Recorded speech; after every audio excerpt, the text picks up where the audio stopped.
Mahanga block उन्नयन काम पड़ी रोक जहाँ भी होईची तार बिल हेउनी जहां नहीं तातीचंती महांगा ब्लॉक 37 गोटी पंचायत सरपंच समिति सभ्य और जिला परिषद सभ्य माने वीडियो को समस्ते एकजुट होई घेरिले कहीं बिल बंद हेउची और प्रस्तावित प्रकल्प गुड़िक कहीं हेउना बोली पचारिथिले जनप्रतिनिधि तेबे निर्वाचन सरिबार 2 मास बीतलानी कौनसी कारण न थाई उन्नयन अर्थ पैठ न करबा पछरे विधायकक हाथ रहितबा ब्लॉक अध्यक्ष अभियोग करुवा बेले पंचायत प्रतिनिधि माने ब्लॉक ऑफिस रे ताला पकेबाकू देइचंती चेतावनी अन्यपटे वीडियो कहिचंती स्वाभाविक भावे हेबो उन्नयन कार्य विधायकक कौनसी संपृक्ति नाही उन्नयन अर्थ पैठ न हेबा संबंधरे महांगारे जे विकासमूलक कार्य बाधा सृष्टि होची तार प्रथम कारण होची विधायक जे नूतन हरे नवनिर्वाचित होइचंदी आउ ये कि हमर वीडियो मध्ये अछन से कोनोसी प्रकार कार्य को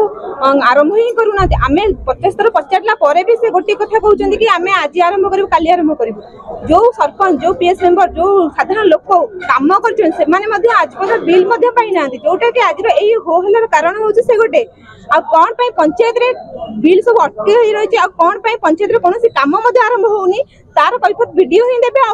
विधायक जे अछन से मध्ये देबे कारण हमर 2 मास धर के इलेक्शन सइलानी इलेक्शन परठु कोनोसी प्रकार महांगारे विकासमूलक कार्य आरंभ मध्ये होई नै तो मु चाहूची कि आपण माने सेही क्वेश्चन टा आपण वीडियो को पचंत विधायक मध्ये ही पचरंतु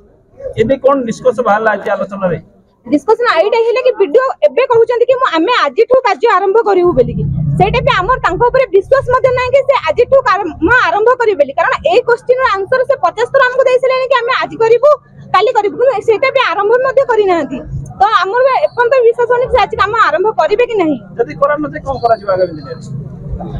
सेटा ब्लॉक रो पंचायत समिति जा डिसाइड करबा जहा निष्पन्न नेबे से आमे सेत्री पे अनुमति रहबो तांको होते शामिल मध्ये अछु आ सम्मान में चाहउछन कि ब्लॉक जेंती ताला पडियो से व्यवस्था मध्ये से करिवे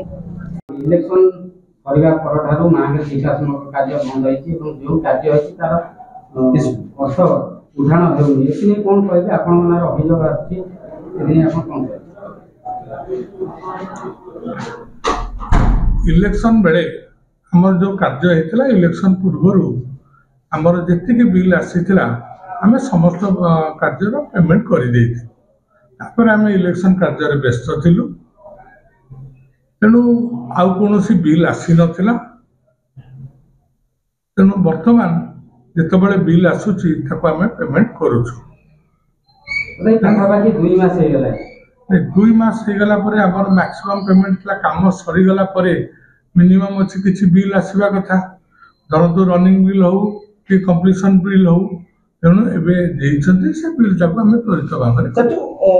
ऑनगोइंग काम अछि सेरा चलिबो ना रे सेटा हमर टेक्निकल टीम बच्चे ऑनगोइंग काम सबले ऑनगोइंग ताटा बंद त कोडी हेइन सर जोरा आरंभ होइनी से कामटा कोन केबे ठरु आरंभ नै जो कामटा आरंभ हेइनी सब काम तो आरंभ करबे सब बेले संभव होनी जो कामटा आरंभ हेइनी सेटा टेक्निकल टीम को दायित्व दिया हेछि समान ताकर आरंभ करेबे सरकार तरफ बंद हेछि ना आ कि आपण ना के बंद करिना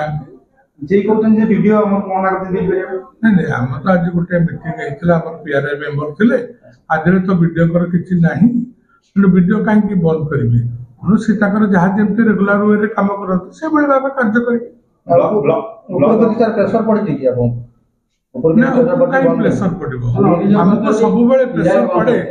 प्रेशर पड़े सरकार तरफ हमको कामटा को त्वरित बेगर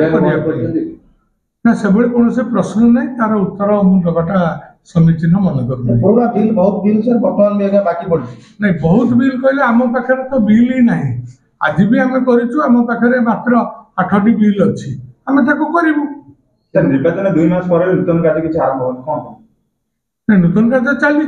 आरंभ होनी अभियोग कले सेटा टेक्निकल टीम को पचारले हम से करूछन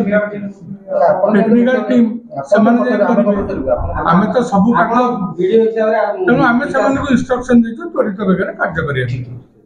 केते दिन सर काम आरंभ हो काम सेटा तो केते दिन भीतर से माने कहबे तेणु आज पर गाइडलाइन आज पर वर्कआउट से माने करबे जो काम प्रोग्रेस चली छै केते दिन भीतर प्रोग्रेस तो चली छै सेटा सही कहबे ना केते दिन आज सर मीटिंग जो हला कोन निर्णय हला आज मीटिंग हला जा हला बहुत शांति शृंखला सहित हला समस्त मतामत को नहीं पीआरआई मेंबर मानकर कोन थिला जहा मतामत ताकर थिला आपण पीआरआई मेंबर को बाइट नि आइछ आम से अनुपात जहाँ समिति चेयरमैन बसते आम से देखू तर्जमा करूँ जोटा भी आप बिलटा आम तो बिल देला बिल कर बिल कौन असुविधा नहीं चेयरमैन रोचे अभियोग रोचे भरोसा ना आप आजिकल नहीं से तो कौन सूचना नहीं चेयरमैन मोर तो सब आलोचना हो चेयरमैन तो से किसी कहना बाहांगारू अभय साहू रिपोर्ट न्यूज 8 ओडिया।